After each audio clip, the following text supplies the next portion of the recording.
Hello, welcome to my sculpting channel and a little bit more. My name is Carlos and today I want to show you how to create a diorama with resin and polymer clay that it didn't turn out the perfect way that I wanted, but I think there's a lot of tips that you can learn and could be useful. More if you don't have a lot of material. So let's start. Like any other of my sculpture, I'm using polymer clay, aluminum foil and wire, and I'm starting putting it all together. First creating my armature that is going to be my aluminum foil with the wire. I want to share the story of this narwhal. If you haven't seen my previous video, my niece drew her own style of narwhal and she asked me if I could create a sculpture and I said yes, I'm going to do it. So I was shaping this narwhal. I was going to do it the way her drawing was, but it has been a while that I wanted to create either a whale or a shark. So I decided just to do it real, just to try to shape everything like you can see. That's how it turned out and I really like it. The problem was that my niece didn't. She said this doesn't look like my drawing. Of course, I was gonna paint it the same colors, but I'm glad that she just told me just to create something exactly the way her drawing was, or at least close enough. I'm gonna leave in the description the link if you want to see that video. So I decided that then I was gonna really paint it a little bit more real and that I was gonna create another monster because why not? And for this diorama I wanted to create a monster that was gonna go and chase this narwhal and I wasn't sure what to do. So I started just creating, just trying to see. I wanted to have like a tentacle, just like an octopus, to see if that can reach my main character.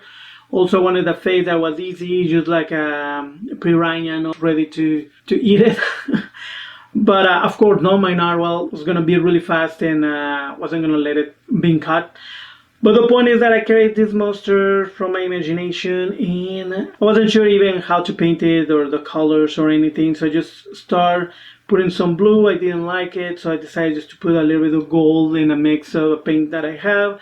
I also use this paint that I really like, Lumiere paintings. This painting that I have used before, and it gives this metallic vibe. In the reality, I could have just done there. I could have just maybe used a piece of wood and put it in there, and that's my diorama. Maybe with polymer clay, create waves and create something better. And I think it would have looked really good, but I decided to use resin for this diorama. There's so many people out there that are amazing and they create dioramas with resin. So I decided, okay, I have this resin that I wanted to do something, but it has been years. I mean, it's really old, this resin. Actually, it was my brother's and he just gave it to me because he knows I was doing things. I decided to use it. I noticed that one part was yellow and I think I remember that they both were supposed to be clear. I'm guessing it's because it's old, but I don't know. I have used an old one in the past that also was kind of yellowish. So I decided to use this, and one of the things that I was struggling is that I didn't have a mold. No, I always use silicone molds.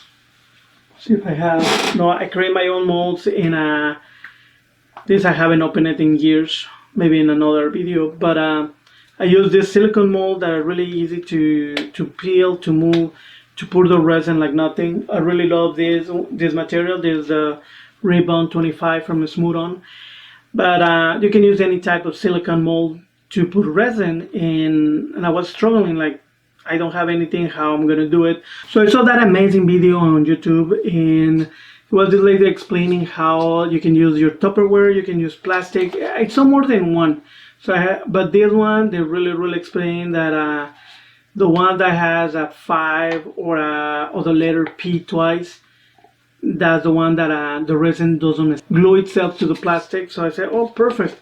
So I went to my kitchen, I grabbed a couple of these. I have a lot of these ones. So the thing that I decided to do was either create one for each, which probably would have been better, but I didn't have a lot of resin.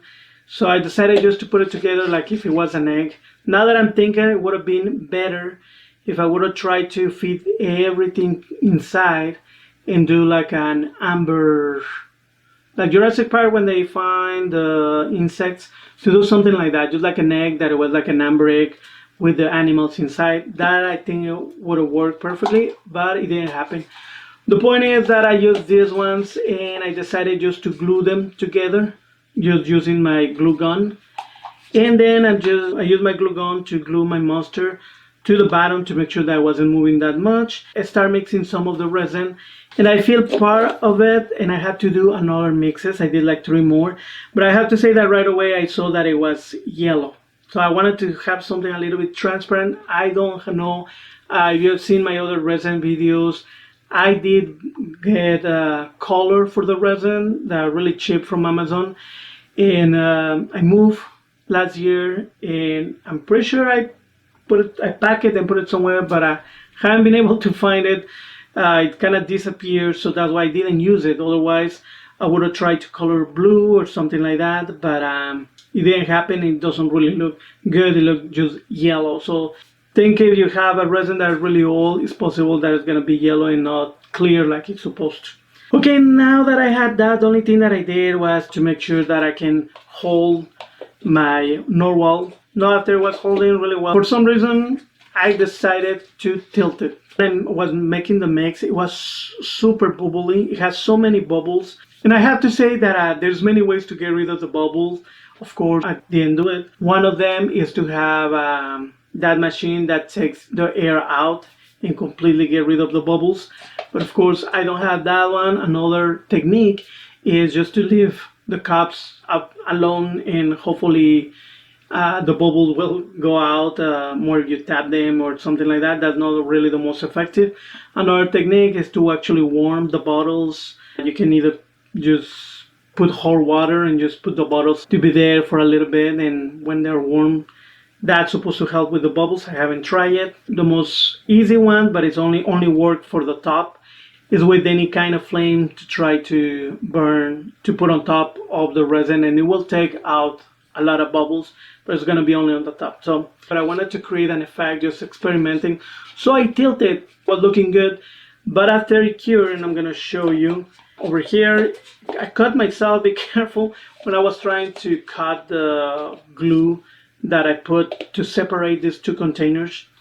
And when I was able to separate the containers, actually broke on top a little bit, and then it was so easy just to cut in. The bottom one took a little bit longer, but I'm just surprised how smooth it is and how easy it was just to take apart. One other thing that I want to show you is the bubbles, because I'm guessing I tilted, it created these weird bubbles. I have to say also before we continue that this is a chemical reaction. Always use mask. When I was waiting for it to cure, I'm going to show you a video over here that you can see all the fumes that was coming out, and it's just crazy. Make sure you always have a mask, that you don't have this in something that can maybe burn. To tell you the truth, I didn't use anything, just left it. The plastic that of course I removed it later because I knew it was going to melt. This cures in 24 to 84 hours. So what I did is just, the reality in 30 minutes, it was already kind of solid. So I just left it the whole night, and I recorded the next day. Pretty much I should have just left it like that. It kind of looked okay. It was transparent. It was kind of cool. But of course I wanted to do something extra. Again, me thinking, wanted to do some effects to create some waves that you can see narwhal kind of flying out or something like that from the piece. And the problem is that I didn't have with my paint, my UV resin disappeared. I don't know where it's at. And that's just amazing to create any type of effects that I could have done with this piece. So I didn't have that. So what I thought about it is, the first thing is just glue. And I use a regular glue, the white one that kids use at school or for some craft, and the Mod Podge. They are really famous, they're really useful. They're different, so you have to be careful what you get. But the important thing is that I didn't like this. I was trying to create an effect, and why I didn't like it is because it dried completely. It wasn't clear enough, and I wanted people, when they see my piece, to be able to look at that monster trying to get the narwhal. So what I decided, I didn't put it in the video, I didn't record it, but I just scraped that out with my tool, and it was really easy to do that, and I didn't have any scratch or anything, so that was good.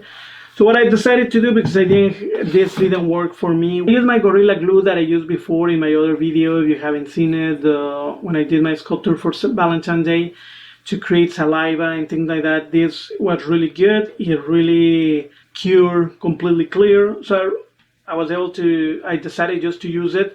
But before that, I wanted to create some waves to make it look a little bit better. At least that was in my head. But like I say, without the UV resin, without more resin, it was going to be really hard. So I decided to use one technique that you use toilet paper, that you just put some white glue. You start putting the paper just like that. So that's how I did it. That's how you see it right now on the screen. And I didn't really like it, how it was turning out. It did become hard because of the glue, and it kind of was creating some waves. I think it would have been better if my piece would have been, the color of the piece would have been blue instead of yellow. Have another look. But still, I didn't like that it wasn't shiny, and I decided to cover completely all this work with the Gorilla Glue. The only downside of that is that some of the effect that I did that looked like that in my mind was looking like a wave. It kind of, because of the weight of the glue, it kind of destroyed my design a little bit. So that was a little bit disappointed, but this is my diorama. This is the mess that I did. They could have been better. I mean, I don't know, every time that I look at it, I kind of like it. I kind of see like the story that I was trying to figure it out. I'm going to show you some photos. Like I said, it's really interesting how the bubbles inside, that they're kind of that effect that the monster is breathing or something like that. It's kind of cool.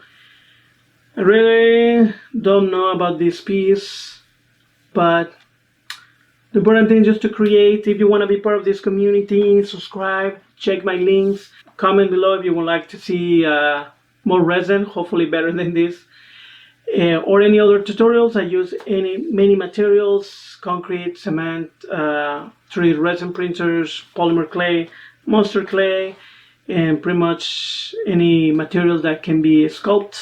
Or if you have any suggestion, please comment below. And the most important thing, enjoy art, enjoy sculpting, and see you next time. See you next video.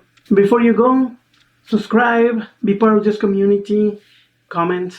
See you next time.